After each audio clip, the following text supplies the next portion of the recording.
Hello students. तो देखिए हमारे पास केस स्टडी बेस्ड क्वेश्चन है। इसमें पैरेलल प्लेट कैपेसिटर के बारे में बताया गया है कि दो प्लेट्स रहती है, वो बीच में उनके इंसुलेटिंग मीडियम होता है, जैसे जैसे एयर या माइका कुछ भी हो सकता है, और वो बैटरी के टर्मिनल से कनेक्टेड रहती है। तो उनकी दोनों प्लेट्स में इक्वल एंड अपोजिट चार्ज आ जाते हैं और फिर उनके बीच में इलेक्ट्रिक फील्ड भी जनरेट हो जाता है। तो ये सब पूरी चीज़ें बताई गई है कैपेसिटर के बारे में बेसिकली। अब कुछ क्वेश्चंस पूछे गए हैं, तो चलिए देखिए पहला क्वेश्चन क्या है। The electric field between the plates of a parallel plate capacitor is E. Now the separation between the plates is doubled and simultaneously the applied potential difference between plates is reduced to half of its initial value. The new value of the electric field between the plates will be.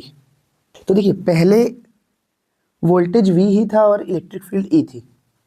बाद में क्या किया गया, distance को double कर दिया गया और उनके बीच की पोटेंशियल डिफरेंस को हाफ कर दिया गया।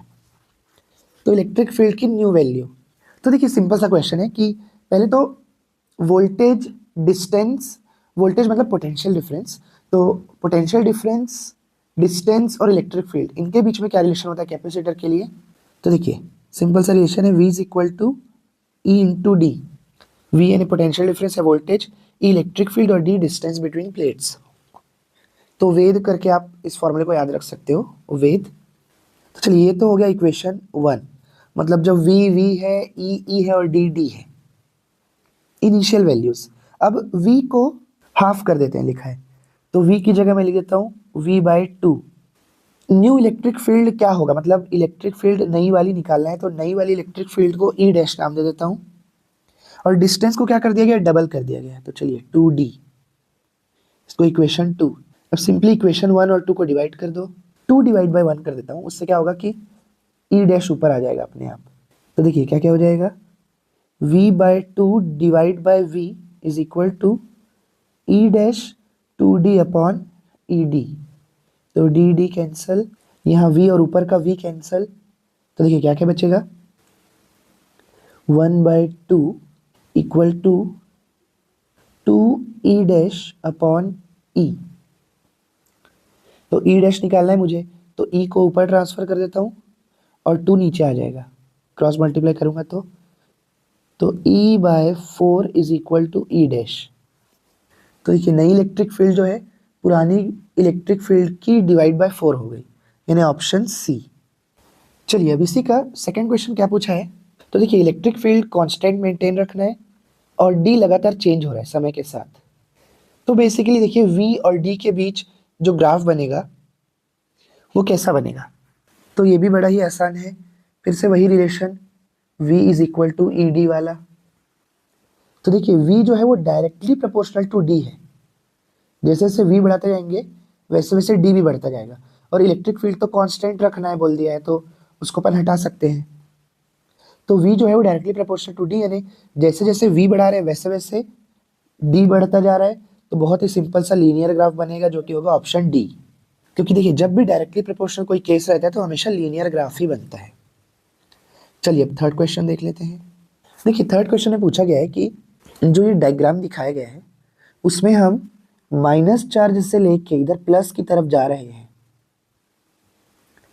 तो जैसे जैसे डिस्टेंस बढ़ती जाएगी वैसे वैसे इलेक्ट्रिक फील्ड पे क्या असर पड़ेगा यहाँ अंदर में। तो कौन सा ग्राफ जो है यहाँ पर की इलेक्ट्रिक फील्ड को डिपिक्ट कर रहा है। तो देखिए कैपेसिटर के अंदर जो इलेक्ट्रिक फील्ड बनती है वो तो पूरी तरह से यूनिफॉर्म रहती है। तो देखिए जब नाम से पता चल रहा है यूनिफॉर्म इलेक्ट्रिक फील्ड, यानी ये बदलेगी ही नहीं, चाहे आप यहाँ कहीं पर भी चले जाओ, इस पूरे एरिया में जो इलेक्ट्रिक फील्ड रहेगी वो सेम ही रहेगी, यानी कांस्टेंट रहेगी। तो कोई भी चीज़ अगर सेम है यानी नहीं बदल रही है तो उसका ग्राफ कैसे बनता है, सिंपली एक स्ट्रेट लाइन से बनता है, जो कि बताता है कि ये वैल्यू नहीं बदल रही है।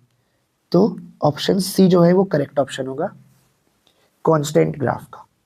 फोर्थ क्वेश्चन में लिखा हुआ है कि 3 पैरेलल प्लेट्स एक दूसरे के ऊपर है, मतलब कुछ इस टाइप का, और दोनों के बीच में जो डिस्टेंस है वो d की है।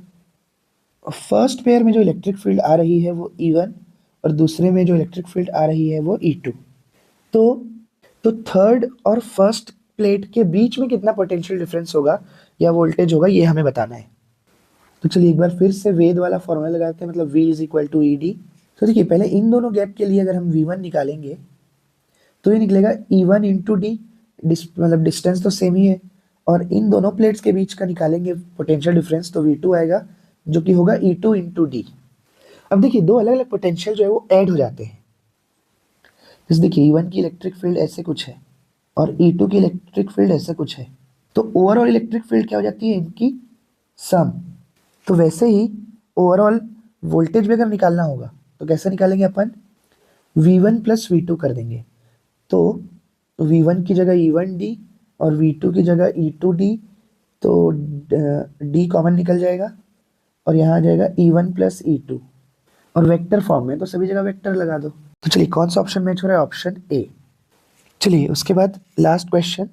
तो देखिए ये जो क्वेश्चन है उसका तो डायरेक्टली प्रूफ है एनसीईआरटी की बुक में, और इसका ये जो प्रूफ है वो भी आता है बहुत बार कि कैपेसिटर के बीच में अगर डाइलेक्ट्रिक कांस्टेंट भर दिया जाए जिसकी वैल्यू के है, तो जो नया कैपेसिटेंस होगा वो क्या होगा, इसके लिए प्रूफ भी है।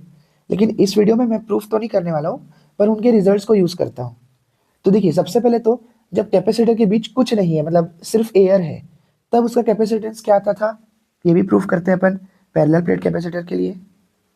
देखिए तो जब कोई भी डाइलेक्ट्रिक प्रेजेंट नहीं होता था तब इसकी वैल्यू आती थी सी की एप्सिलॉन 0 ए बाय डी, जहाँ ए प्लेट का एरिया रहता था, डी उनके बीच की डिस्टेंस रहती थी, एप्सिलॉन 0 तो परमिटिविटी ऑफ एयर है, और सी यानी कैपेसिटेंस, तो ये प्रूफ होता था।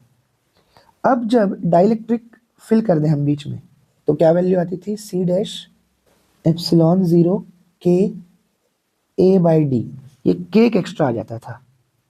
तो देखो अगर आप, तो ये एप्सिलॉन 0 ए और डी, ये पूरा का पूरा अगर आप देखोगे तो इक्वेशन 1 से सी की वैल्यूज है, एप्सिलॉन 0 ए डी। यहाँ पे भी देखिए, ये आप चाहो तो दोनों को डिवाइड भी कर सकते थे, दोनों इक्वेशन को वही मतलब होता।